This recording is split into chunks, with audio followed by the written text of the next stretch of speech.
그 A의 구조, 그러니까 A의 주자의 논거를 제시하는 방식에서 상술의 구조를 좀 보겠습니다. 자, 상술이라고 하면은 구체적 설명이 이어진다라고 보시면 돼요. 자, 그래서 주제를 이야기하고 그 주제에 대한 구체적인 상황들을 언급을 하고 그리고 나서 다시 한번 맺은말을 해주는데 보통 맺은말은 주제의 가능성이 높으나 맺은말이 주제의 역할을 하지 않고 첨언 정도를 해주는 글도 있죠. 그래서 뭐 대체적으로 뭐 주제를 안 쓸 수도 있고요. 근데 어쨌든 글쓴이 주장을 이야기했을 때 그 주장의 이제 논거들을 제시하는 상술입니다. 뭐 예를 들면 어떤 이점들이 있습니다라고 이야기했을 때 그 이점에 대해서 구체적으로 뭐 예를 들면 이제 저렴해요. 뭐 가성비가 있죠. 뭐 이런 식의 그 이점에 대해서 그 구체적인 어떤 논거들을 제시하는 구체적 설명을 하는 부분인데요. 제가 저번 시간에 이제 제너럴 스페시픽을 구분해야 해요라고 말씀을 드리면서 그때 말씀드렸던 부분은 이제 구체적인 어떤 뭐 예를 들면 어떤 기술 첨단 기술, IT 기술을 소개했다면 그것의 하위 사례로서 언급되어지는 진술, 예시 구조인 거죠. 그래서 그 하위의 사례를 구체적으로 설명하는 것이 아니어도 그 이점에 대한 상세한 어떤 자세한 어떤 요소들을 소개하는 방식의 스페시픽도 있을 수 있고 이제 이런 걸 우리가 보통 상술의 구조라고 하는데 그냥 여러 번이 딱 느껴지기에는 이거에 대해서 그냥 설명해 주는구나 정도로 느껴지실 거예요. 네. 그럼 지금 그렇게 상술의 구조들이 있는데 사실상 이 상술의 구조가 제목에서 가장 많이 사용되어지는 것이고 설명문의 특징들이 이렇게 이 구조를 띠는데 여러분이 느끼기엔 좀 제일 어려운 글들이 이렇게 구분되어 있습니다. 그리고 보통 우리가 이런 이점들에 대해서 이야기를 할 때 하나만 설명하는 것이 아니라 여러 이점들을 쭉 설명을 하겠죠. 그래서 보통 우리가 글을 쓸 때 이제 이점이 나오니까 이점이라는 것에 대한 어떤 글쓴이 주제가 나오면 그 이점이 무엇인가에 대해서 몇 가지 요소로서 구체화하겠죠. 그리고 첫 번째 문장에서 가성비를 이야기했다면 두 번째는 개선된 기능, 세 번째는 다양한 옵션들도 있습니다. 이런 식으로 하면서 다양한 기능도 있죠. 이렇게 해서 각각의 상술되어진 세부 사항들을 앞에 문장에 예를 들면 1번 문장, 2번 문장, 3번 문장이 같은 등급의 같은 으로 글이 구성이 되어지는 거죠. 보통 이런 식으로 상술 같은 경우는 말과 열거의 구조랑 같이 결합돼서 나타나는 경우가 많고 자 열거는 그럼 다 상술이냐 그렇진 않아요. 예시가 여러 가지로 나온다면 그것도 말과 열거의 구조가 될 수 있겠죠. 그리고 저번에도 제가 말씀을 드린 적이 있는데 주제를 주고 그 주제의 세부 속성을 쭉 나열해 주고 뭐 다시 정리해 줄 수도 있지만 주제도 없고 맺은 말도 없어서 주제가 하나도 언급되지 않고 세부 상황의 나열, 예시의 나열로만 글이 끝날 수도 있다. 이런 글이 이제 제일 까다로운 글쓰기를 가지고 있고 대표적으로 주제가 주어졌으나 불완전한 상태로 주어져서 세부 상황의 공통된 특징을 채워 넣어서 완성해라 라는 식의 문제가 나올 수 있는데 그게 빈칸의 대표적 유형이다. 라고 말씀을 드렸었죠. 그래서 우리가 글쓴이의 주장을 그대로 이어갈 때 예시나 이런 구조가 아니라 상술과 세부 나열의 구조, 열거의 구조가 존재할 수 있다라는 것들로 것을 좀 잡아주셔야 하고 오늘과 다음 수업까지 우리가 보게 될 지문들의 이 구조들을 좀 자세히 살펴보도록 하겠습니다. 그리고 이제 이 부분이야 주제 나오고 세부 적은 것들은 쭉 흘러갈 텐데 그러니까 상술과 예시는 정확하게 달라요. 그런데 아주 분명하게 뭐라고 해야 되지? 상술과 예시는 정확하게 나눌 수 있는데 여러분이 그냥 받아들이기에 큰 차이 없이 느껴질 수 있어요. 그래서 예시 같은 경우도 풀그젠플이나 이런 거 없이 글이 흘러갈 수 있잖아요.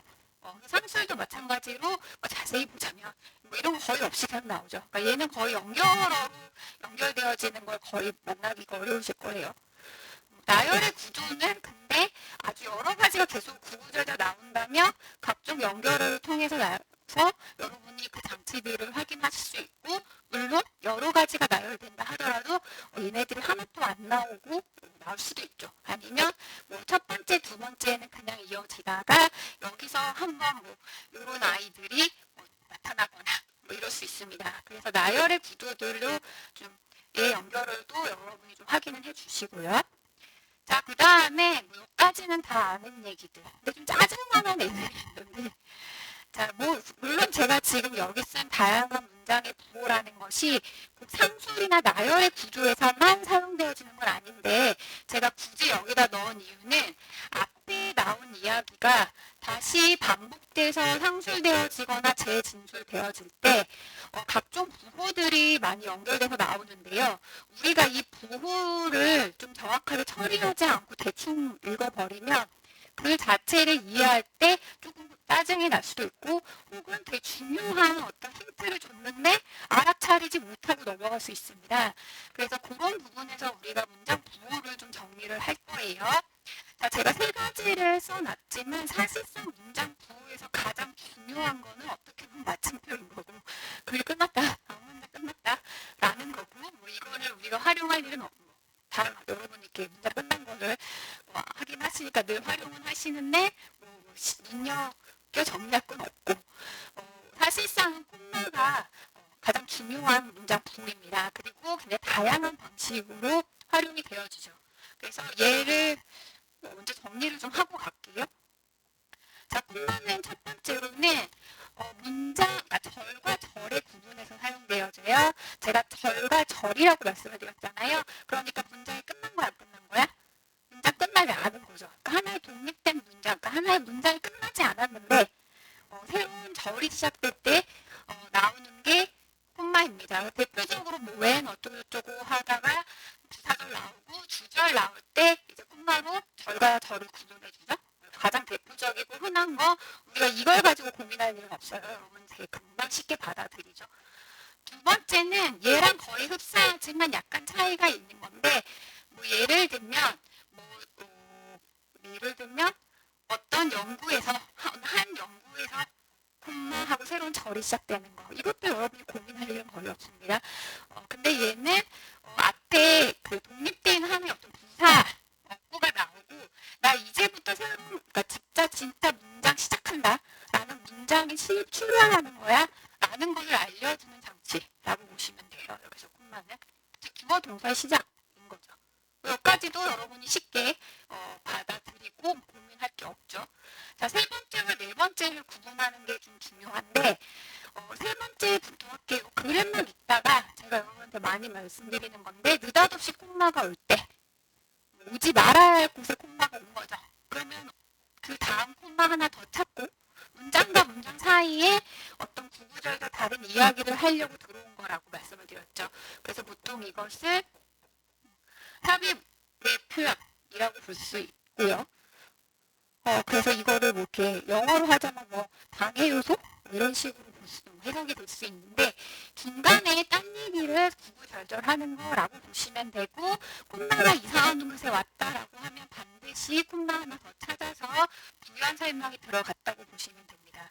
그리고 이때 콤마는요 앞에 것에 대한 동격 그러니까 말 그대로 어떤 한 사람을 만났는데요 그 사람은 이름이 뭐야? 라고 하면서 아예 이름을 딱 주어주는 식으로 A 이퀄 B 완전 똑같은 것을 이야기할 수도 있고요. 아니면은 그거에 대한 부연 설명을 할 수도 있고요. 부연 설명이라고 했을 때 역접도 되고 순접도 되고 다 되겠죠. 그래서 그냥 구구절절이라고 보시면 돼요. 그리고 이 콤마와 콤마 사이는 보통 완전한 문장으로 들어가 있지는 않아요. 만약에 문장이 온다면 뭐 관계사절이나 이런 것들이 이제 우리 계속적 용법의 관계사절이 우리에게 익숙한 표현인 거고 그냥 뭐 그 명사만 주로 올 수도 있고 뭐 형사가 올 수도 있고 그냥 어떤 불완전한 형태로 부연 설명한다 이렇게 이해하시면 됩니다. 자, 그 다음에 우리가 사실상 제일 정확하게 구분하셔야 하는 건 3번하고 4번인데 글에만 읽고 있는데 콤마가 2개 왔단 말이에요. 똑같이. 그럼 중간에 그 삽입된 거구나. 라고 반드시 그렇게만 보고 대충 보고 넘어가실 게 아니고 얘가 2개 이상 이렇게 나왔을 때는 사실상은 조금 더 길게 보면서 뒤에 엔드나 5월 법 같은 애들이 오는지 봐주시는 게 좋아요. 왜냐면 이때는 삽입이 아니라 이건 나열, 열거인 거거든요. 제가 이 말이랑 저희가 그래서 그 사실상 2단, 3단, 4단, 2단이 아니라 3단 이상의 병렬 구조일 때 이렇게 사용하는 거고 당근, and, or 다 오지요. 이렇게 해서 우리가 등위 접속사가 뒤에 오는지 확인해 주시는 게 좋습니다. 약간 습관처럼 해주시는 게 좋은데 좀 느낌이 올 건데 이렇게 구구절절 설명할 때에는 제가 뭐 이름이나 이런 게 나올 수 있다고 그랬잖아. 앞에 있는 사람의 완전 동등한 것이 나올 때는 굉장히 짧게도 끝날 거예요. 그렇지 않은 경우는 됐다 길게 나오는데 엄청 긴 것의 병렬이 잘 나오진 않잖아요. 그죠? 그래서 뭔가가 짧다 싶을 때 오히려 뒤를 보시면 되고 짧으면 우리가 약간만 시선을 옮겨도 얘가 금방 보이니까 이 둘 구분하는 건 어렵지 않아요. 근데 우리가 되게 짧게 들어왔을 때 그냥 확인 놓고 처리하고 가다가 어이쿠 하고 다시 돌아와야 되는 이런 경우가 있으니까 오히려 짧다면 뒤를 조금 더 보자. 약간 이렇게 해주시면 여러분이 이 둘을 구분하는 건 어렵지 않을 겁니다. 이해되시죠? 네. 그리고 이 3번에서 이 삽입된 부분들이 뭐 동격이냐, 뭐 그에 대한 부연 설명이냐, 뭐 이런 것들을 명확히 구분할 필요는 없고 그냥 구조에 들어갔다 정도만 확인하시면 될 것이고, 그거 사실상 여러분이 3번하고 4번을 얼마나 정확하게 처리하는가가 핵심이 되겠죠. 그런 점에서 이 3번 구분하는 거에서 가장 쉬운 게 요거지. 주어와 동사 사이에 땅콩마. 그러면 주어 뒤에 반드시 동사가 와야 되는데 느닷없이 콤마가 왔어. 그럼 당연히 쌍콤마 찾아서 걷어내시고 기본 문장 읽고 돌아와서 추가된 것들을 읽어가시는 방식 저 하나가 있고, 아니면 아예 이렇게 주어구를 잘라서 여기부터 그 동사 앞까지 하나의 문장처럼 1단계 해석해 주시고 2단계 넘어갈 때 근데 주어는 또 뒤에 거 하지, 이런 식으로 두 번째 문장의 시작처럼 처리해 주시면 됩니다. 그래서 여러분이 문장 읽으실 때 콤마들이 굉장히 사람 짜증나게 하는데 이게 계속 발목을 잡는다라고 하면 연습을 정확하게 하셔야 돼요. 이런 기호들이 조금 짜증나게 하니까 잘 처리하시고 그 중에 제일 짜증나는 게 사실상 콤마인 거죠. 제일 다양하게 쓰이니까. 자, 그 다음에 문장 부호들을 좀 볼 텐데요. 사실상 여러분이 문장 부호를 처리할 때 얘만 잘 알고 있으면 돼요. 나머지는 그냥 구분하면서 약간 이렇게 이해하시면 되거든요. 얘는 콜론은 왜 중요하냐 인 건데, 콜론은 정확하게 A 이퀄 B입니다. 그럼 우리 앞서서 제가 여러분한테 A라는 주장을 했을 때 그 주장을 이해하기 어려워서 자세히 설명해 주거나 아니면 강조하기 위해서 다시 재진술하는 경우, 재진술이 나온 것은 주제라고 말씀드렸잖아요. 그러면 콜론도 A에 대한 완전 동일한 것을 B를 이야기해 주는 거거든. 그럼 아무데나 얘가 붙지는 않는다는 거죠. 그죠? 그리고 우리가 어떤 제목 같은 것을 만들 때에도 예를 들면 한국의 아름다움, 한국의 미, 땡땡, 시기에 이렇게 부제를 붙이거나 이렇게 하잖아요. 그래서 얘가 붙었다라고 하면 요 붙은 문장의 주제문이야라고 정리하셔도 괜찮습니다. 그 정도로 주제를 분명하게 던져줄 때 콜론이 나오니까 글 읽다가 콜론 만났다 그럼 땡큐 하셔야 돼요. 세미콜론 나왔다 그럼 부연 설명이니까 글 길어지는 거라서 짜증나는 거고 얘는. 이해되시죠? 자, 그럼 본질적으로 같은 내용을 이야기한다는 게 뭔 말이냐 인 건데요. 제가 나 어떤 사람을 만났는데 그 사람 이름이 뭐야 라고 여기서 이름이 들어갈 수 있다고 했잖아요. 동격 설명인 건데 얘와 같은 느낌이에요. 그래서 얘를 먼저 보시면 The winners are as followers. 수상자는 다음과 같습니다. 수상자들이지 누구야? 마이클, 잭, 그리고 스미스예요. 이 세 명이 수상자입니다. 라고 하면서 이 세 명의 수상자 이퀄 ENS 사사타. 완전 똑같은 거죠. 이해되시죠? 예를 들면 그 사람의 이름은 굉장히 독특합니다. 하고 땡땡 하고 그 사람 이름? 왜 독특한 건지에 대한 어떤 설명 같은 것들이 나올 수 있다는 거죠. 그러니까 설명이라기보다는 예를 들면 그 사람이 독특해요. 제 옆집 사는 아저씨 이름 유재석인데요. 독특합니다. 땡땡 유재석 땡땡 유재석 누군데 우리나라에 제일 유명한 MC이자 코미디언이요. 이렇게 할 수 있다는 거죠. 무슨 말인지 이해되셨죠? 자, 그 다음 앞에 예문 갈게요. 어떤 곤충들은요, 보통 한 마리 곤충은 세 개의 부분으로 구성이 되어지죠. 자, 그리고 콜론이 왔습니다. 여기는 앞에랑 똑같은 내용이니까 뒤에 뭐 나와야 돼? 그 세 부분의 구성에 대해서 그러니까 완전 자세히 상수해 준다. 그러니까 이퀄이 나온 겁니다. 즉, 곤충은요, 머리, 가슴, 배로 나뉘어 있어 구성되어졌죠. 라고 하면서 그 세 부분을 그대로 풀어 써주는 것이 콜론이에요. 자, 그럼 콜론하고 별 차이 없어 보이는 이 세미콜론은 뭔데요?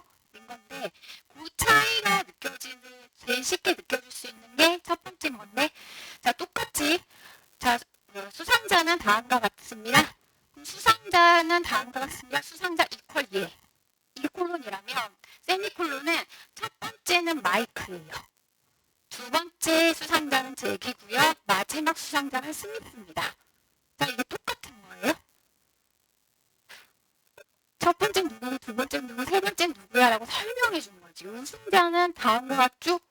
하고 우승자는 이퀄 마이크 잭 누구야 라고는 좀 다르다는 거예요. 이건 뭔 차이를 느낄 수 있는데 그쵸 일상생활에서 우리가 감형적으로 보죠 뭔 차이라고 느낄 수 있지만 사실 그래서 제가 분명한 차이는 여기서 느껴진다라고 했고 그 다음 글을 읽을 때 차이는 사실 요거이긴 해요. 근데 여러분이 느낌이 잘 안 사실까봐 요걸 말씀드린 거고 즉 세미콜론은 부연 설명인 겁니다. 그리고 여기서 콜론으로 들어갔네. 그 다음에 잘 보시면은 여기 세미콜론에서 여기 또 들어가 있잖아요.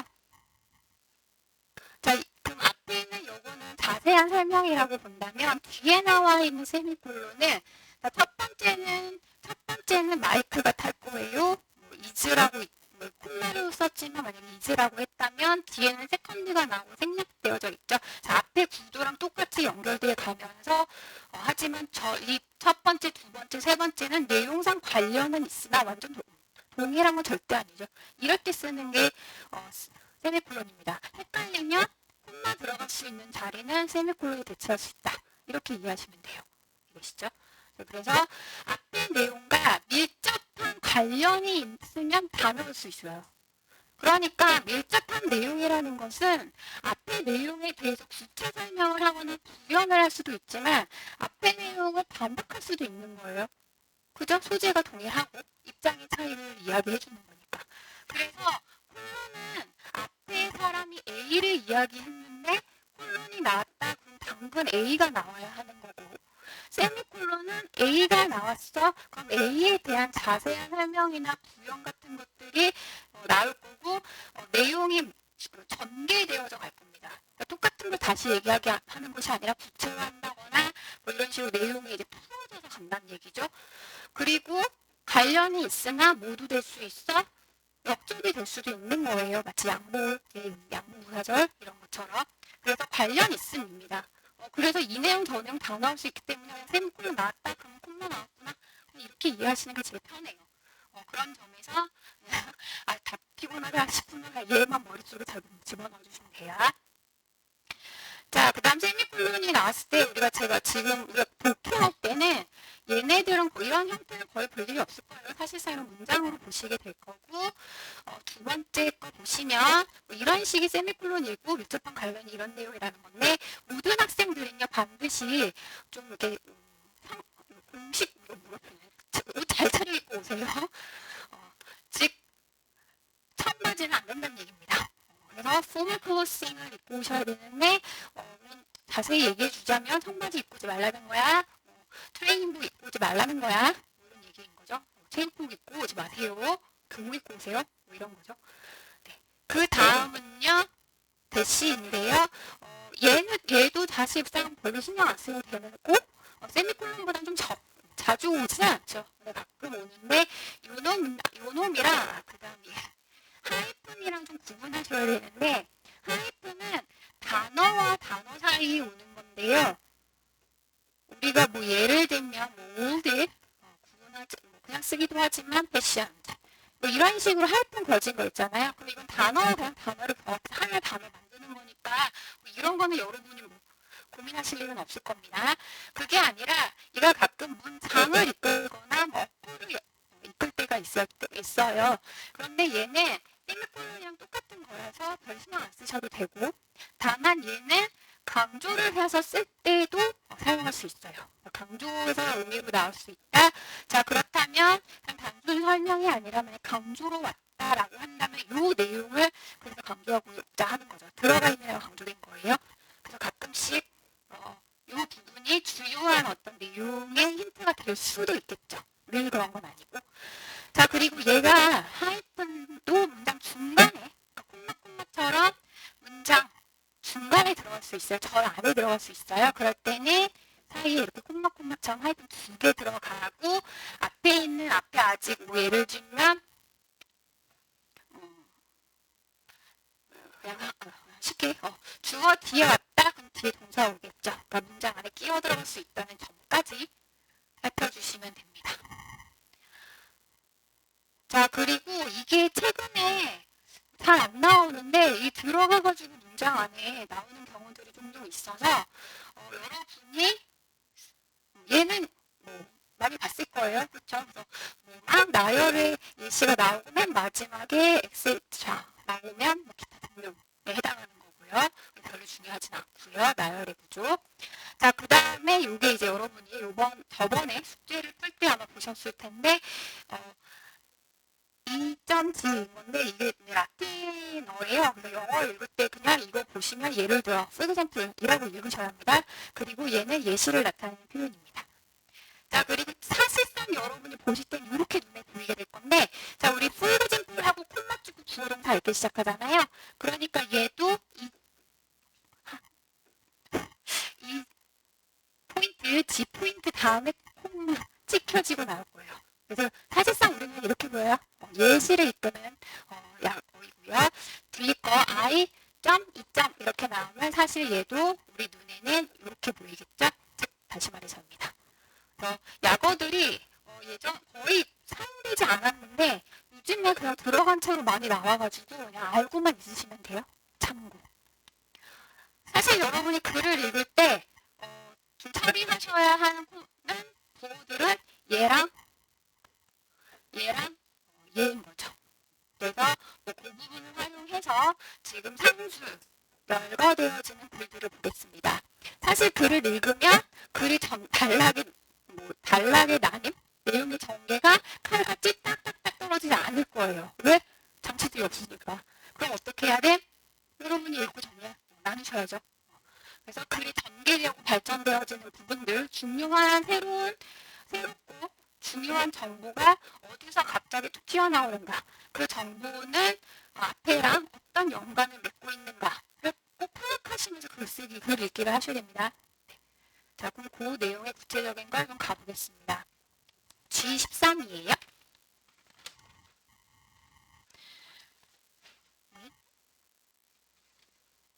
G13이고 이제 여기서부터 제가 여러분한테 글의 소재 잡고 글의 주제를 잡으시고 뭐 신호어라든가 아니면 연결어 같은 것들을 신경 쓰시면서 단락을 나누세요라고 말씀을 드렸는데 이제 여기서부터 우리가 실질적으로 글을 읽었을 때 여러분이 하셔야 하는 것들을 좀 살펴보겠습니다. 제가 여러분한테는 이미 하라고 말씀을 드렸는데 글의 단락을 나누면서 나온 내용들을 정리해 오세요 라고 말씀을 드렸잖아요. 제가 이것들을 어떻게 정리해야 하는가 이런 거를 구체적으로 막 얘기 안 해주고 그냥 해오라 했거든. 앞에 건 좀 쉬우니까 어떻게 정리를 해야 할 것인가 인 거예요. 그래서 상술부터는 여러분이 그런 부분들을 좀 잘 정리를 하셔서 가셔야겠죠. 즉 앞에 나와 그러니까 이 문장 안에 들어가 있는 핵심적인 정보들과 핵심어 이런 것들을 놓치지 말아야 한다라는 겁니다. 그래서 그런 부분들이 이제 나갈 거예요. 자, 가봅시다. 자, 동굴 미술을 이해하기 위해서는 이해하는 데 있어서 이런 뜻인데, 자, make sense 하면 이치에 맞다, 이해가 되다 이런 뜻이죠. 5부까지 와서 다음에 대해서 의미를 파악하다 뭐 이런 의미라고 보시면 돼요. make sense 자체가 뭐 있지 않다, 무슨 의미가 있다, 의미를 알아차리다 이런 뜻이거든요. 그래서 동물 예술을 우리가 이해하는 데 있어서 인류학자들은 자, 턴트 하면은 누구랑 구분하셔요 여러분아? 비턴드 에고 R이에요. 자 이렇게 할 때는 이건 turn A to into B. A가 B로 바뀌다라는 뜻이고 그럴 땐 방금 비동사가 있어서 이거 힌트인 거지. 이거는 뒤에 거가 되다. 뒤에 거죠 변하다. 이 뜻이고 잘 보면은 B가 없어요 여러분아. have turned예요. 그치? 자 이럴 때 turned는 뭐뭐 쪽을 보다라는 뜻이거든요. 내가 막 하다가 잘 안 되고 어려워. 그럼 여러분 이렇게 쳐다보잖아. 그 쳐다보는 사람은 누구를 봅니까? 잘 안 되는데? 둘 중에 하나인데? 눈치를 보고 아니면 도와주려고 나의 뭔가 잘할 수 있는 사람을 쳐다보죠. 그 뜻이거든요. 그래서 turn to 하면 rely on, depend on에 뭐뭐에 의존하다. 이런 뜻이고 그럼 직역하면 이렇게 해석이 되죠. 인류학자들은 생존에 있는 살아있는 수렵채집 사회를 봅니다. 이런 뜻이고 그들에게 의존합니다. 이런 뜻이니까 여기서는 인류학자들은 동물 벽화, 동물 예술 이런 것들을 잘 이해하기 위해서 현재 살아있는 수렵채집 그룹, 사회 집단을 관찰하죠. 여기서 의역하면 이런 뜻이죠. 그래서 여러분이 뭐 충분히 의역해서 굳이 의존하다 이런 의미 아니더라도 뭐 그것들을 뭐 활용한다거나 뭐 연구한다거나 다룬다거나 뭐 이렇게 의역하시면 돼요. 의존하다라는 뜻이 있고 그래서 아예 진짜 신뢰하다 믿다 이렇게 해석 이런 식의 의미까지도 사용이 됩니다. 자 그럼 현재 살아있는 지금 인류 지금 현대 사회에서 수렵 채집하는 부족이 있대. 명지구 친구들은 기억이 날 거고 그 다음에 가지로 친구들이나 다른 학교 친구들이 여러분이 9월 모의고사를 굉장히 열심히 잘 봤다면 기억이 날 거야. 이 부족의 이름은 뭐게? 이런 걸 물어봐. 명지구 친구들은 기억해야 되는데 이게 시험 문제로 나왔었어서 기말고사 범위에 되게 중요하게 어렵게 나왔어. 산조. 혜연이 기억나죠? 산조. 그런 게 있었어? 이런 게 다 작년 모의고사에 나왔답니다. 당연히 기억 못하지. 당연히 못하게 하는 거야. 명지구 친구들은 내신 대비 열심히 해야 되는 질문이어서 얘기한 거고, 나 고2 때, 이거 고3 기출이잖아요. 고2 때 올해 나온 산족에 대한 이야기가 이게 고3 언제 거니? 2022년? 23. 실시네? 작년에, 재작년에 나왔네요. 그래서 같은 글에서 계속 나와요. 그래서 여러분이 영어 지문을 읽고 낯선 소재야 라고 생각이 들면 좀 그 소재도 잘 잡고 박아두시는 게 좋습니다. 비슷한 책, 하나의 책에서 계속 나오고 또 나오고 또 나오거든. 자, 그럼 어쨌든 산족 돌아가보자. 자, 동물 수렵 채집하는 사람들을 다 연구를 하는데요. 근데 그 사회의 부족은요. Continue to paint inside the cave. 여전히 동굴 안에다가 그림을 계속 그리고 있거든요. 특히 말입니다.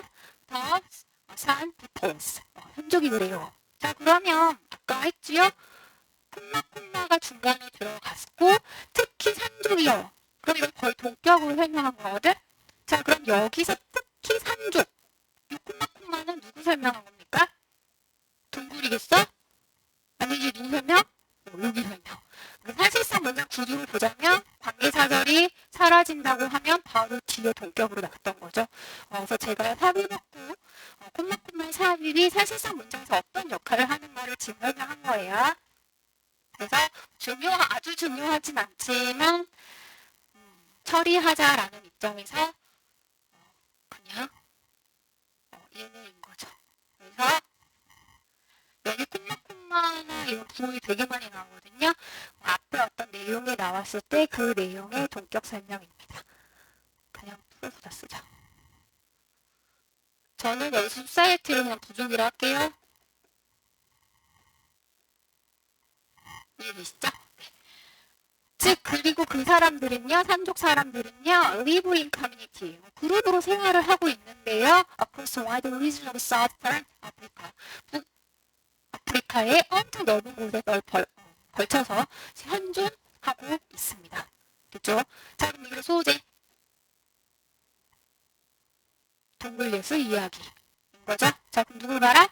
옛날에 동물벽화 그린 사람을 연구하면 돼. 근데 동물벽화를 그렸던 얘기는 그렸던 얘기고 기록이 있어 없어? 없어. 그럼 어쩌지?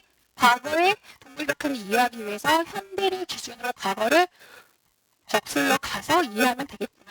그래서 현존에 살아있는 수렵채집 부족 산족을 찾아가 봤고 그들은 다행히도 여전히 동물벽화를 그리고 있네요. 됐죠? 자, 제가 지금 굳이 이 얘기를 한 이유는 이런 글을 다루는 소재가 있어서 말씀드린 건데요. 자, K파트니까 우리는 초기 인류에 대해서 연구하고 싶어요. 자료가 별로 없지? 자, 그럼 어떻게 한다고? 현대의 특징을 비춰서 유추해서 그 특징을 가져가는 게 사회과학적 관점이겠죠?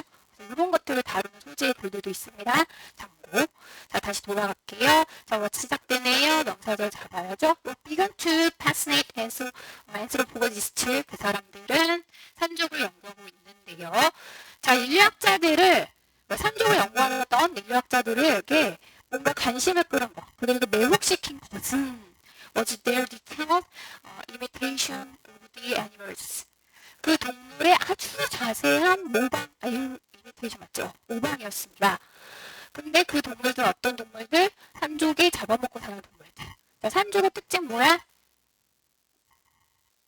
자, 여기서는 지금 셈이 들어오는 거는 인류학자들이 그 연구에서 진짜 관심 갖고 지켜본 건 뭐냐면 하면서 그 연구의 핵심을 지금 소개하고 있잖아요. 그러니까 중요 내용을 오고 그게 뭡니까? 그들이 동물을 모방을 했는데 디테일 아주 자세히 동물들을 모방을 하더라고요. 근데 특히 어떤 동물? 잡아먹고 사는 동물. 이런 동물들을 되게 자세히 묘사를 하더라고요. 자, 그러면 이들이 동물들에서 얼마나 자세하게 묘사하는가가 구구절절히 나와야 되는 거죠. 맞아요? 네, 가보자. 어떤 점에서 보면 이건데 이게 나오면 앞에 것을 하나의 부분 설명을 할 거라고 그냥 보시면 됩니다. 자, 사냥꾼들은요, become animals, 동물이 되더래요. 자, 모방이니까 따라한 거잖아요. 그치? 사냥꾼 스스로가 동물이 되는데 왜 동물이 되냐면 목적 나오네요. 자, 그럼 여기서 말하는 hunters become animal은 앞에 거 그대로 다시 설명한 거잖아요. 그쵸? 그러면 이 행동을 하는 목적이 in order to 나오거든. 즉 자세한 모방이라는 이유, 그 이유 목적이 여기서 이어지는 거죠. 자, 그러면 그들이 중요하게 관심 가졌던 건데 산족은 그럼 왜 이런 모방을 했을까가 in order to에서 나오니까 중요하게 잡아야겠고 처음 등장하는 정보겠죠. Make inference about how their prey might behave. 그들은 추론을 하려고 하는 겁니다. 즉, 그걸 이해하려고 한다는 거죠. 그래서는 이해하다 정도로 보셔도 되죠. 뭘 이해하려고 하냐면 그들의 먹이는 누군데? 동물, 그들 모방하는 동물. 그 동물이 어떤 식으로 행동할 수도 있겠구나. 그러니까 내가 사냥하는 그 동물의 행동 방식을 추론하기 위해서 스스로 동물이 되고 그 동물의 행동을 모방해 본대요. 자, 그럼 그들이 한족이 동물을 자세하게 묘사하는 이유는 뭡니까? 자신이 먹는 자기의 동물, 잡아먹어야 되는 사냥감의 행동 방식에 대한 이해를 위해서인 거죠. 그래요? 네. 자, 예를 들면 그런 건데 이 사냥꾼들은 토끼를 주로 잡아먹는데 토끼가 언덕 위로 뛰어 올라갈 때와 언덕 밑으로, 그러니까 경사 위를 뛸 때와 경사 아래를 뛸 때 보이는 모양이 좀 다르지. 그럼 산족들이 그 모양, 토끼가 언덕 뛸 때와 언덕을 내려갈 때 뛸 때의 모습을 그대로 따라해 본다는 거야. 그리고 특이한 것다가 있다고 생각하면 그렇게 이제 그림을 그리는 거죠. 자, 토끼는 어디를 더 잘 뛰죠? 언덕 위를 잘 뛰나요? 아래를 잘 뛰나요? 아래? 위. 토끼는 다리가 어디가 짧아? 앞다리가 짧고 뒷다리가 길어. 자, 긴 다리가 앞서가는 게 잘 뛰어지니 짧은 다리가 앞서는 게 잘 뛰어지니 경사 뛰는 거야. 잘 생각해봐. 경사를 내려가는데 앞다리가 길어. 성큼 갔는데 뒷다리가 못 따라와. 그럼 무슨 일 벌어지니? 거꾸라지겠지? 그치? 근데 앞다리가 짧으니까 짧은 잎에서 푹푹푹 하고 뛰어 올라가면 뒷다리가 송송송 따라오겠지? 저 토끼는 그래서 어디를 잘 뛰어? 왜 뭐가 웃긴 거야? 네? 토끼는 어디를 잘 뛰어? 언덕 위로 잘 뛰어. 그러니까 토끼 사냥할 거야. 그러면 애들 위로 몰면 돼, 안 돼? 안 돼. 어디로 몰아야 돼? 아래로 몰아야 돼. 하지만 토끼가 바보도 아니고, 야, 니네가 몰면 그대로 밑으로 내려가겠니? 아니겠지. 어쨌든 기술을 활용해서 아래로 잘 몰아가야 돼. 그치? 너네도 언젠가 야생생활 할 수도 있잖아. 기후가 막 태양이 닥쳐서. 토끼 사냥할 때는 아래로 몰아야 돼. 자, 어쨌든 다시 돌아가서 그의 행동 방식을 이렇게 이해하고자 했대요. 자, 그러니까 산족에 대해서 자, 앞에는 뭐에 대해서 이야기해? 동물 회술에 대한 이해를 위해서 우리는 산족을 관찰했고 여기서부터 누구 이야기해? 산족에 대한 상술이 들어갔죠. 그러면 동물 덕후에게 나와 안 나와? 안 나와. 산족이 뭐 하더라? 동물 사실상 사냥감을 아주 자세히 모방하더라. 모방의 이 목적은 뭡니까? 동물을 잘 이해하기 위해서요. 이유 설명까지 나오고 있죠. 맞아요? 자, 그리고 이것은 말입니다. spill over into ritual. 거의 의식이 될 정도로 멀리 퍼져갔습니다. 즉, 그들이 동물을 모방하는 건 하나의 의식이 되었대요. 느낌상 여기서 의식은 뭐가 될 것 같아? 우리는 앞에서 얘네는 동물 벽화를 그리고 있어. 산족은 동물을 모방했대. 그리고 이것은 의식이 될 정도로 널리 퍼져갔대. 이 의식은 뭐겠니? 포컬도 그리고 있는 거겠지? 자, 그리고 그래서 산족은요. 자, 하이브 벤틸레이션 자체가 이렇게 뭐 숨이 이제 공기가 순환하는 걸 말하죠. 그래서 벤틸레이션 하면 환기, 그 다음에 뭐 숨쉬기, 여기서 하이퍼니까 숨 많이 쉬기, 그죠? 그래서 밑에 별처리해서 과호흡 좋죠. 자, 그들은 과호흡을 사용하고요. 리듬릭 무브먼트, 근데 리듬 있는 움직임을 사용합니다. 그림이 아직도 안 나오죠? 어쨌든 이렇게 한대요. 뭐 하기 위해서? 변형되어진 어떤 의식의 상태를 만들기 위해서 과호흡을 하거나 리드믹한 움직임을 한대요. 딱 봐도 뭐 하는 거야? 리드믹한 움직임. 너네 걸을 때 리듬 타면서 언니? 힙합, 솔. 리듬 타면서 움직이는데 뭐 하고 있는 거야? 우리 노래방에 있는 거겠지? 춤추는 거야. 그러니까 뭐 춤 같은 걸 쓰는데 뭐 하기 위해서 변형된 어떤 의식의 상태를 표현하기 위해서 이런 걸 사용한대요. 구체적 상술이니까 그 다음에 산족에 대한 구체적 설명이니까 뭐 되게 잘 이해할 필요 없어. 그냥 저는 여러분에게 이거 뭐랄까? 라는 내용을 좀 정확하게 보자는 측면이고 여러분이 그걸 읽을 때 그렇구나 정도로 가시면 되죠.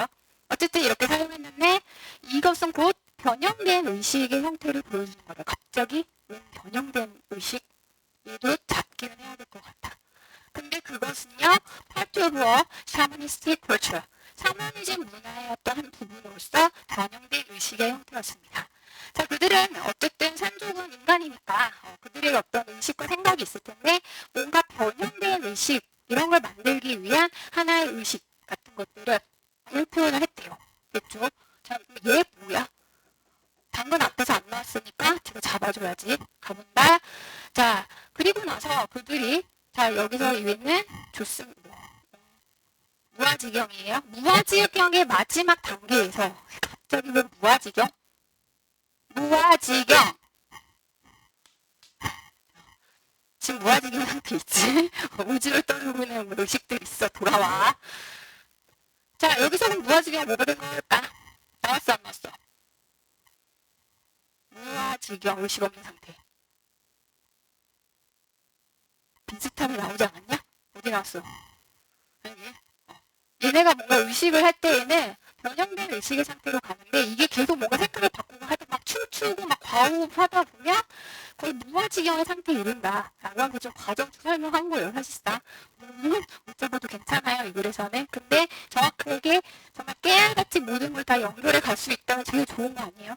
그치? 그러니까 뭔가 나왔을 때는 연결된 게 있는지 자꾸 찾아보셔야 합니다. 자, 그들이 어떤 변형된 의식과 이런 걸 갖기 위해서 막 춤도 추고, 막 과호흡, 코어 한다는 얘기를 하는 거예요. 막 숨 엄청 막 몰아서 쉬면 약간 몽롱해지잖아요. 그러니까 그런 상태까지 간다고 했을 때 그 마지막 단계에 대해서 요 분이 묘사를 했대요. 다음과 같이 이야기를 했습니다.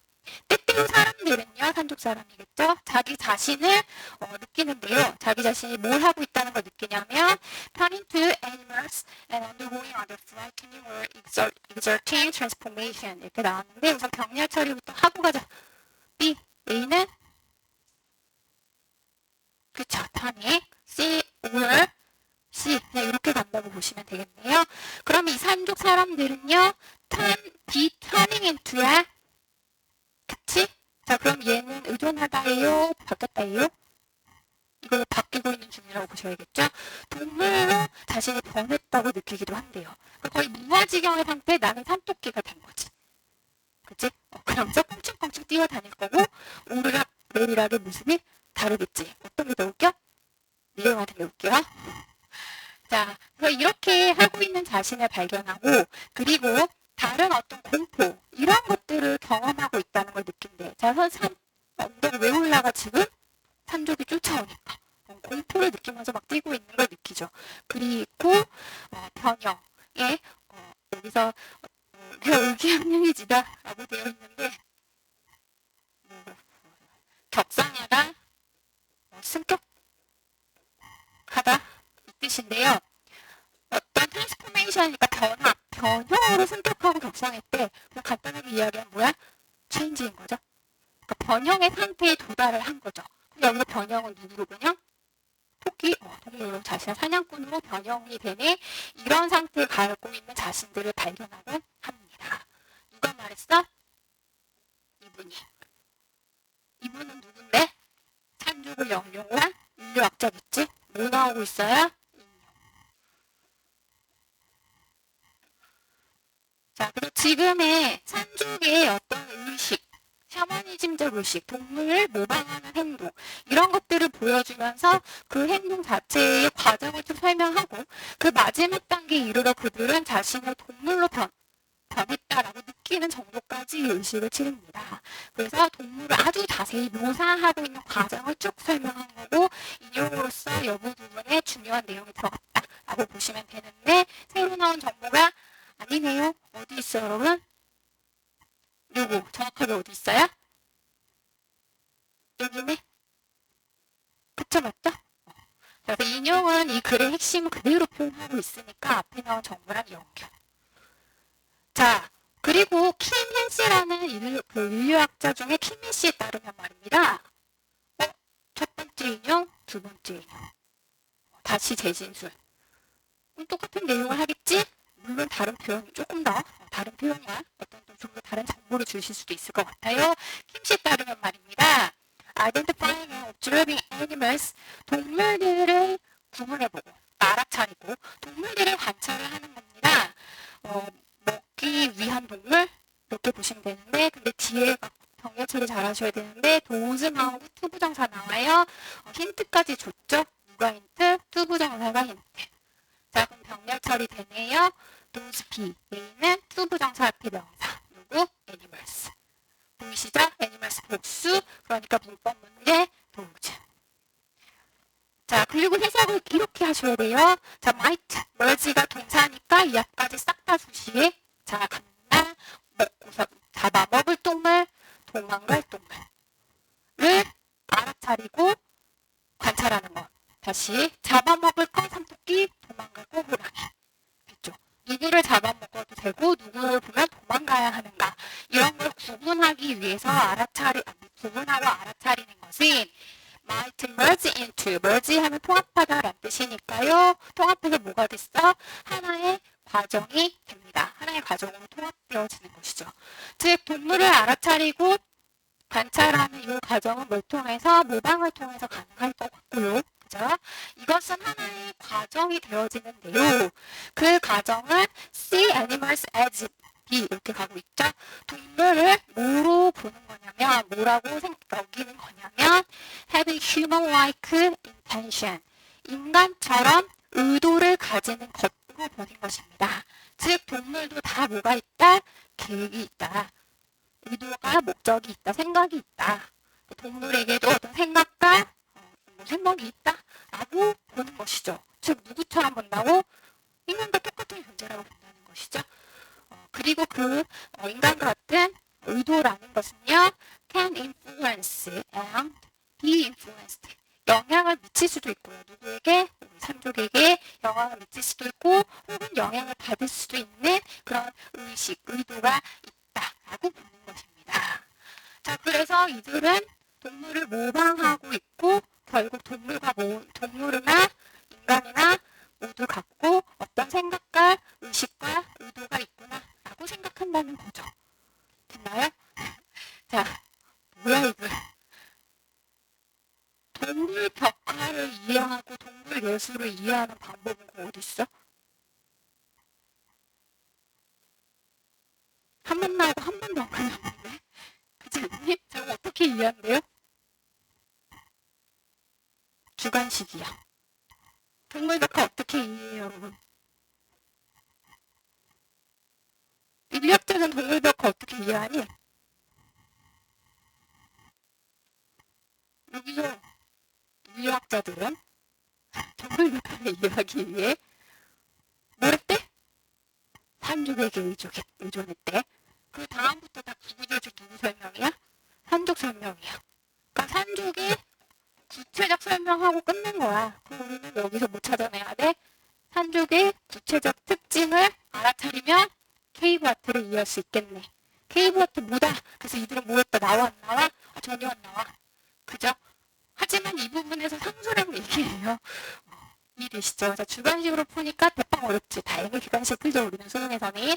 어쨌든 그를 정확하게 여러분이 이해하기 위해서는 주관식적 관점을 가져야겠지. 자, 가보자. 그러면 산족은 뭐 하는 사람들? 동물을 뭐라고 생각해? 인간이라고 생각하고 그래서 이 동물의 생각이 있을 거야. 제가 왜 산 위로 뜰까 자꾸.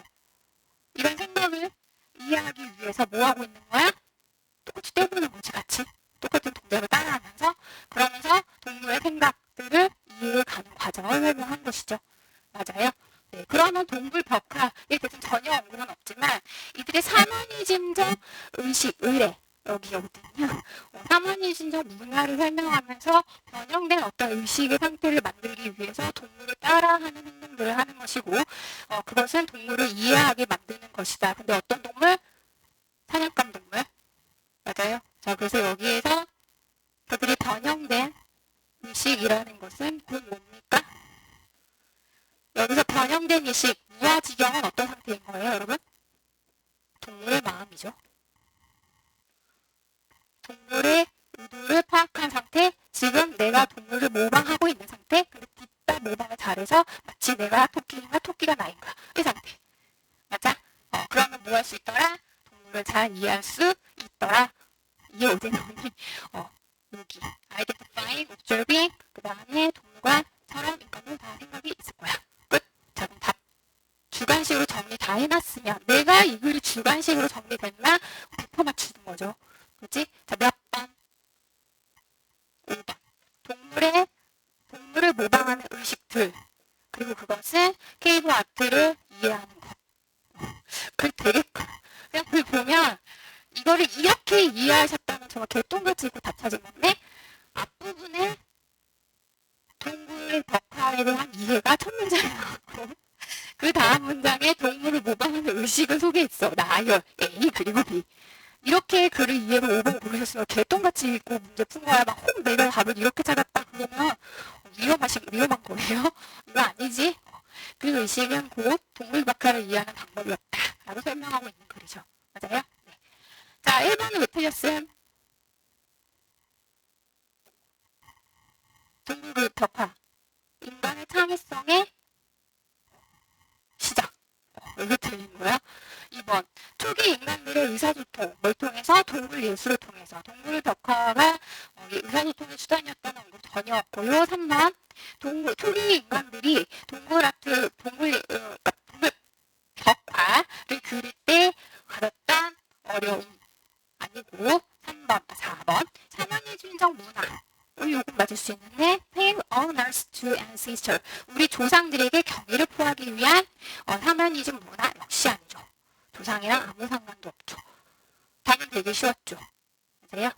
그리고 여러분이 문제를 읽고 나서 그 자체가 100% 이해가 되지 않아도 답은 맞출 수 있어요. 이건 시험 볼 때 이렇게 하는 거 괜찮아. 그치? 하지만 공부하는데 100% 이해 안 되는데 나 답 맞췄네? 오호 잘하네? 그리고 넘어가면 돼? 안 돼? 안 돼. 그래서 제가 여러분한테 하지만 글 정리를 해오라고 하는 것은 글 자체를 정말 완벽하게 이해하자는 거고 글이 되게 쉬워도 산지를 어떻게 주느냐에 따라 난이도가 확 올라갑니다. 그래서 글의 내용들을 잡으셔야 해요. 자, 그런 점에서 중요한 정보들 처음 나오는 거 예. 세 가지. 이 세 가지가 어떻게 서로 관계를 맺고 가는가가 확실하게 잡히셔야 됩니다. 이거 놓치시면 안 되는 거죠. 이해되세요? 그래서 그런 점에서 상수를 글쓰기를 하고 있다라고 했을 때에는 글의 내용이 어떻게 연결되어지는가가 잡는 게 제일 까다로울 거예요. 그래서 여러분이 이렇게 중요 정보들도 다 체크하실 수 있어야 하고 제가 여러분한테 단락 나눠요 라고 할 때 이렇게 단락 나누고 되게 자세하게 아주 자세하게 성실히 해오신 분들한테도 제가 코멘트를 했을 거예요. 이렇게 자세히 다 쓰지 말고 문장 한 단락의 중요 정보만 이렇게 밑줄 치고 그것의 관계를 서로 연결할 수 있는 정도만 된다. 그리고 사실 수능장에서 이렇게 저는 많이 쓰진 않았지만 이렇게 글 쓰고 있는 시간 없어. 그죠? 수능장에서는 밑줄 정도 치고 그리고 짠 여기서 뭐 연결해서 이것을 외국을 한다. 이런 식의 어떤 표식들 정도가 뭐 빠르고 정확하게 딱 돼야 되거든요. 근데 지금은 그렇게 할 필요는 없죠. 근데 이 단계로 가기 위해 여러분이 연습을 하셔야 되니까 단락 나누시고 간단한 메모 정도 근데 메모만 하지 말고 밑줄 치는 것까지 이렇게 그 다음에 단락만 나눠놓거나 아니면 단락도 안 나눠놓고 대충 밑줄만 이렇게 치거나 이렇게 동그라미 쳐놓고 이 정도에서 끝나시는 분들이 있는데 이렇게 하지 마시고 저번까지는 뭐 소재 잡고 주제 잡고 중요한 정보 정리나 답의 근거 밑줄 쳐오세요 라고 했으니까 여기까지만 하셨다면 지금까지는 괜찮아. 하지만 오늘부터는 아무 표시 없다. 그럼 남겨질 거야. 알겠지? 내용 정리하세요. 우리말로 간단히 정리 못하면 줄이라고 꼭 치세요. 오케이? 네. 잠깐 쉬었다 갈게요. 자, 이제는 D8번을 갈 거예요. 자, 역시 상술의 구조인 건데, 제가 여기다가 잠깐 써놨는데, 매진말에 대해서 더 신경 써보자. 라는 글이에요. 자, 마지막 문장의 역할은 과연 무엇일까? 또 다 읽고서 좀 잡아줍시다. 자, 갈게요. 자, 당신이요. 파트너나 가까운 찐친이랑 헤어졌을 때, natural response. 자연스러운 반응은요. blame yourself. 나 자신을 탓하는 것일 겁니다. 내가 왜 그랬을까? 나 때문에 이렇게. 자, 물론 처음에 반응이 나 때문이야 라고 생각하는 사람이 있겠어? 절대 아니래. 물론 우리 이렇게 훌륭한 인격 때문에 나 때문이야 라고 생각하겠지만 보통 having a good cry obviously 좋게 울고 나서요. 좋게 운다는 게 뭔 뜻일까? 정말 시원할 정도로 울었다는 뜻이에요. 그래서 엄청 펑펑 울고 나서 다 울고 나서 울면 뭐가 마셔지니 뭔가 어떤 억울함이라든가 뭐 화남이나 이런 게 좀 사라지죠. 그리고 나서 아마도 당신을 자신을 탓하게 될 것입니다. 자, 그럼 이 글의 소재는 무엇? 가까운 누군가를 잃었어? 관계가 단절되었을 때 보통 우리는 자신을 탓하게 되죠.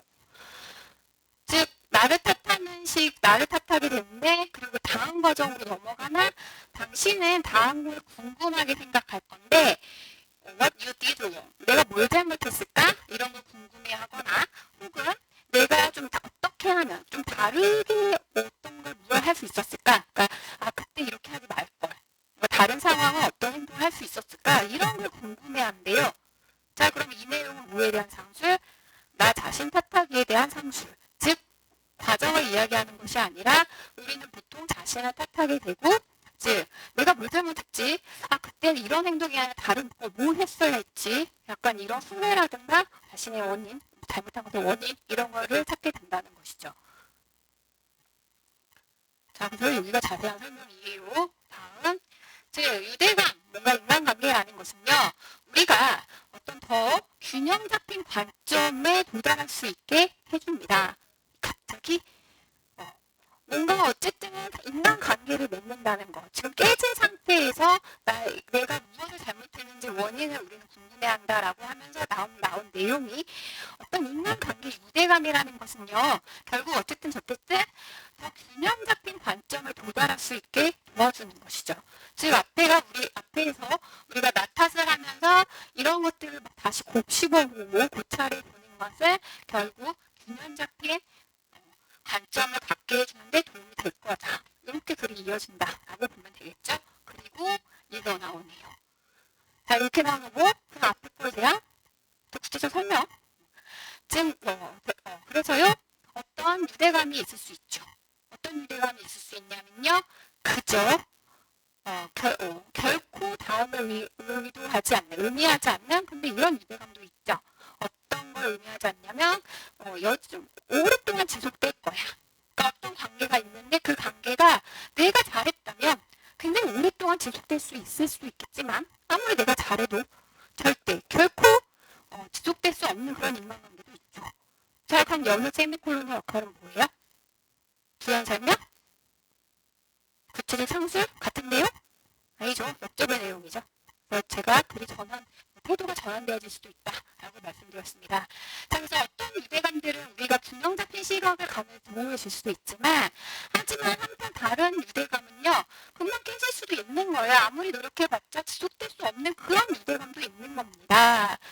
설사 당신이 그들이 중요한 역할을 했다 하더라도 뭐에서 중요한 역할을 했냐면 이 지점까지 당신이 발전해 오는 데에서 중요한 역할을 했다 해도 오랫동안 지속되지 않을 유대감도 있어요. 됐어요? 자, 그럼 여기서 B는 누구일까요?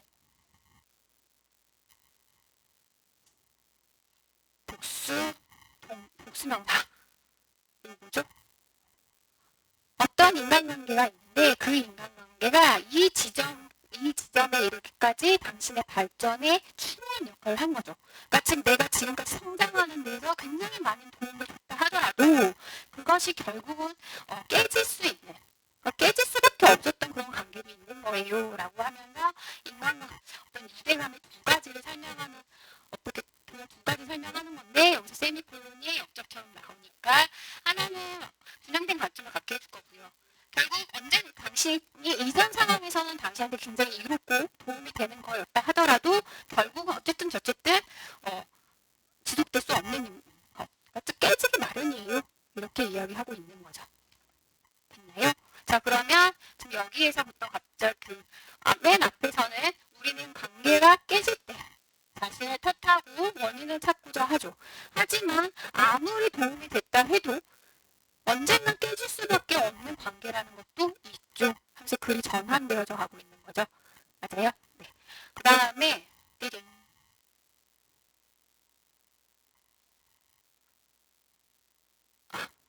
별로 안 중요한 건데 여기서 말하는 디스포인트라고 한다면 바로 이 지점까지의 당신의 발전 이 말이니까 이따만큼을 의역해 본다면 지금의 나의 자신, 지금 나의 상태입니다.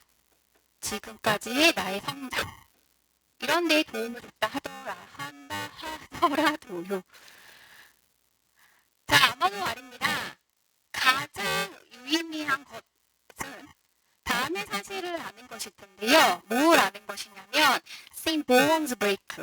뭔가 관계가 깨지는 것을 보는 것이에요. 즉 관계가 깨지는 걸 경험하는 것은 doesn't have to break us. 여기서 본다는 걸 경험하다 보시면 되는 거죠. 즉 누군가랑 헤어졌다. 그것이 당신을 깨뜨릴 필요는 없는 것입니다. 그러니까 즉 누구랑 헤어졌어? 그것 때문에 네가 잘못한 거야. 나 때문이야 라고 탓하면서 당신 스스로를 무너뜨리게 하지 마세요 라고 이야기하고 있는 거죠. 자, 여기 됐다 중요한데 왜 중요할까?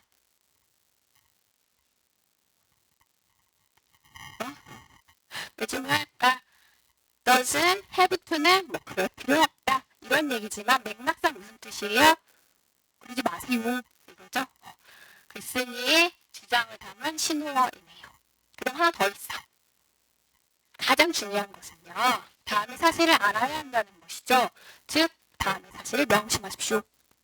나 주장 이렇게 하면서 글쓴이 주장에 분명하게 들어가 있는 신호어들이 등장하고 있는 거죠. 자, 그러니까 앞에서 어떤 인간관계는 깨지기 마련이고 깨지면 우린 남을 의심 탓하지. 하지만 아무리 도움이 되는 것도 꼭 깨질 수 있어. 그러니까 깨질 수 있는 관계가 있다라는 걸 받아들인다면 그 관계가 깨졌다고 당신 스스로를 무너뜨릴 필요는 없죠. 이렇게 이야기하고 있는 거죠.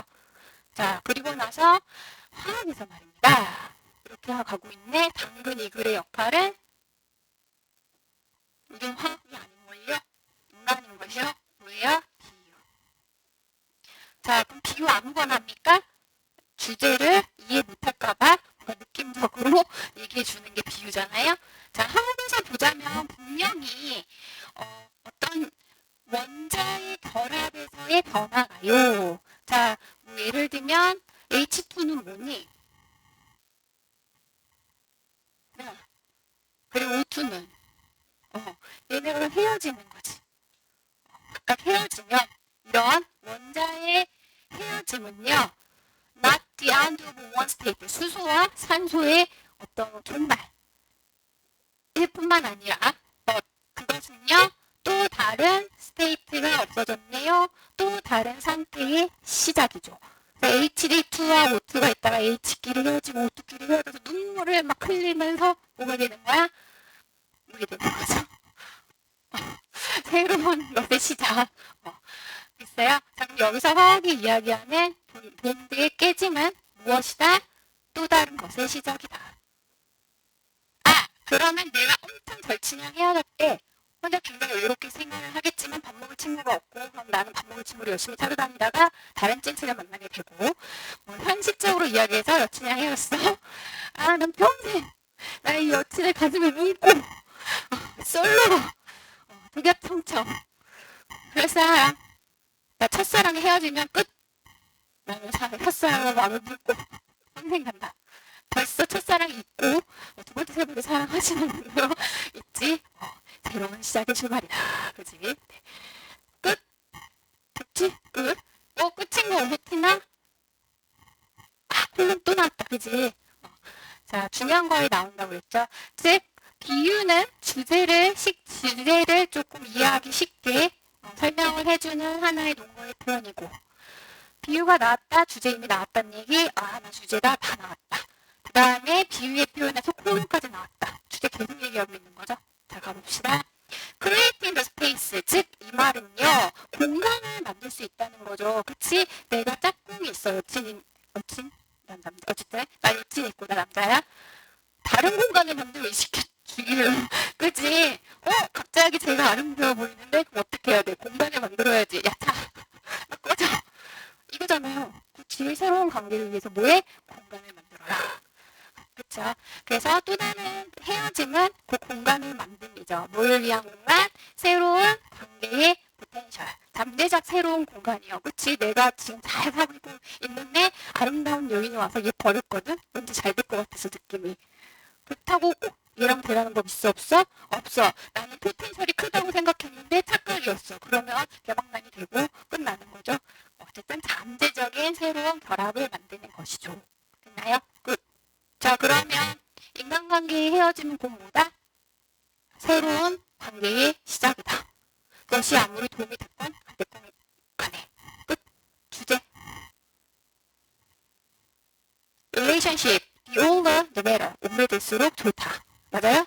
아니, 오래된 관계도 도움이 됐을 수 있어도 헤어질 수 있고 그거로부터 다시는 망가뜨리지 말아라. 어떻게 보면 새로운 출발이 안 될 수 있는 거니까 어떻게 보면 맥락상 반대적 의미라고도 볼 수 있겠죠. 과하게 보면. 자, break in bond. 유대감에 깨어진 새로운 출발. 끝. 그대로 나왔죠. 자, 나머지도 참을 수 있어야 됩니다. 공유된 경험은 더 튼튼한 관계를 만들죠. 경험에 대한 얘기 전혀 없고 관계를 얼마나 튼튼하게 만들 수 있느냐 없고 관계를 튼튼하게 만들 수 있어 없어. 이 글에서 보면 없어.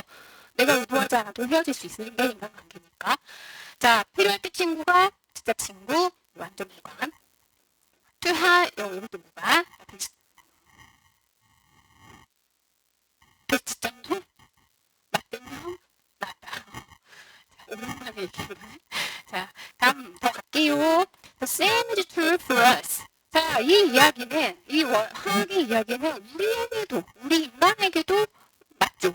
끝났네요. 자, 비유를 통해서 인간으로 다시 돌아와서 이야기할 거래요. 자, 그러면 누구랑 헤어졌다? 그렇다면 새로운 사람을 만들 수 있는 공간을 만들 수 있는 거다. 뭐 이런 얘기 나와야 되는데, 물론, 그리고 그렇게, 단순하게 나오지는 않죠. 자, 그것은요, 따뜻한 우유 한 컵이 필요할 것 같습니다. 가주어. 누가 헤어진 거겠죠? 메세러스. 우리를 다시 시작하게 만들고 우리에게 뭔가 위로를 주기 위해서 따뜻한 한 잔의 우유가 필요한데요. 뭐 한 후에? 관계가 끝난 후에는요. 가주어 진주. 자, 그럼 여기서 따뜻한 우유 한 잔은 뭐예요?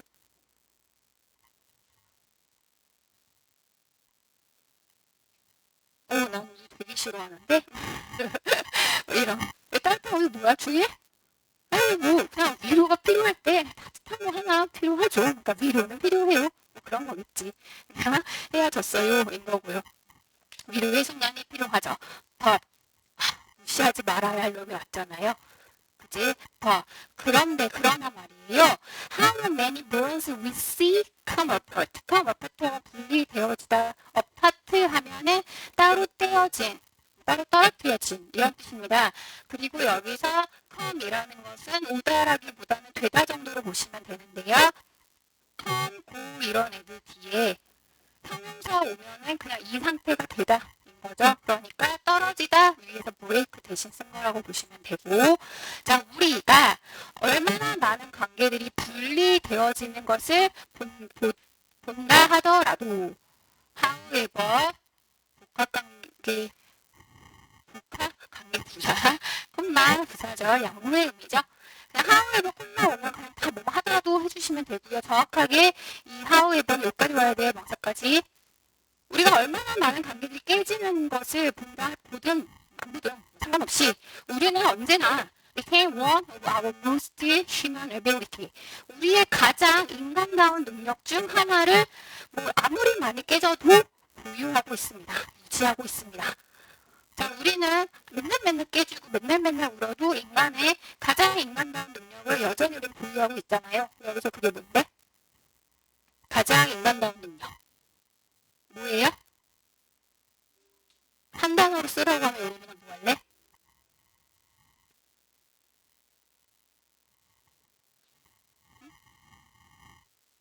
뭐 쓸래요, 여러분?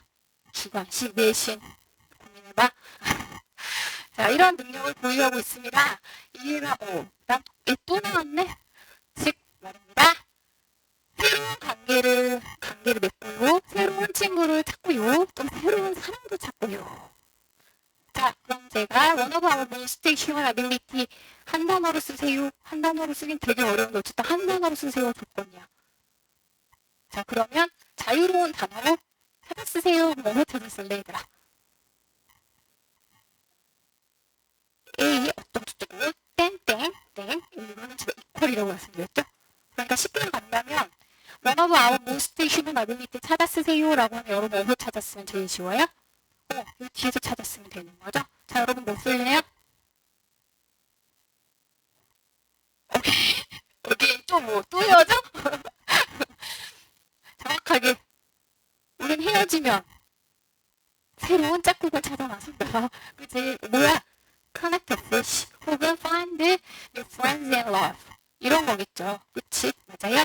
근데 맥락상 이것이 의미한 한 단어 찾아 쓰세요라고는 못 찾아 써야 되니? 인간관계 쓰면 되는 거 아니야? 그치? 인간관계 맺기. 여기서 인간관계 맺기는 뭐야? 그치? 계속 나오는 본, 팀 하면 되는 거죠. 맞아요? 자, 우리 인간은 무조건 사회적 동물이고 새로운 관계를 맺고 누군가와 또다시 사랑을 하고 이것이 가장 인간다움 아니겠습니까? 아무리 많이 헤어져서 마음이 널리우덜해도 우리는 이 능력을 여전히 지속하고 있죠. 그러니까 슬퍼하고 뭐하지 말아라, 니 탓하지 마라 얘기하고 있는 거죠. 맞아요? 네. 자, 그래서 여기서 이렇게 세미콜론 뒤에서 제가 세미콜론이 역접의 기능을 할 수 있다 말씀드렸죠. 그 부분에서 여기에 연결을 however 없이도 그런 역접이 됩니다. 그래서 그리고 본론이 여기서부터 시작하고 쭉 비유라든가 재진술이나 뭐 이런 걸 통해서 지금 상수를 가고 있고요. 그러다 마지막에 역접 등장. 맨 마지막에 이렇게 마무리되거든요. 이 내집말의 기능은 뭐예요?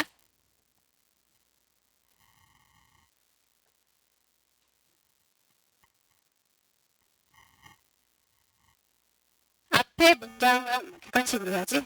우리 그치? 객관식에 특화됐죠. 첫 번째 역접으로서 글쓴이의 주제를 담고 있습니다.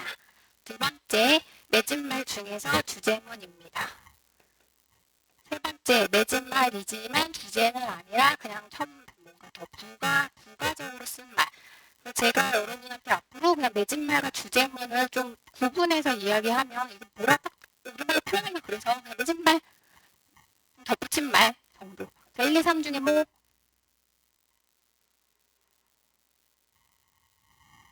그렇죠. 2번 주제문인 거죠. 그래서 마무리하면서 다시 한번 이야기한 거죠. 자, 그럼 여기서 벗음 왜 나온 거야?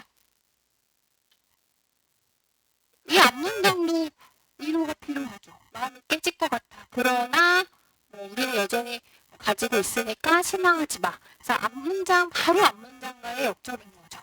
근데 앞문장과의 역접이라는 거 만약에 못 찾았다. 이게 우리는 어떤 사회적 기회가 상실했다 이런 얘기 아니니까 역접을 못 찾았다고 한다면 매진말에 나오는 것은 뭐예요? 주제의 강조 정도로 판단하셔야 되는 거죠.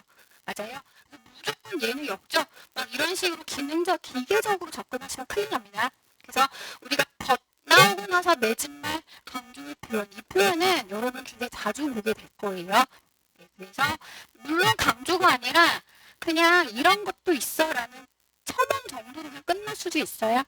절대 기계적으로 얘는 늘 중요해 이렇게 보지는 말자. 물론 이걸 좀 중요하게 나온 거야. 주제는 다시 정리했으니까. 이해되시죠? 네. 이렇게 해서 여러분의 단락을 좀 나눠가지고 해오시고요. 우리 오늘은 상술, 그 상술에서 그 다음 매진말이 들어가는 부분, 그 다음 여러 각종 기호들까지 정리를 했습니다. 여러분 그림기 할 때도 이렇게 활용하셔야 돼요.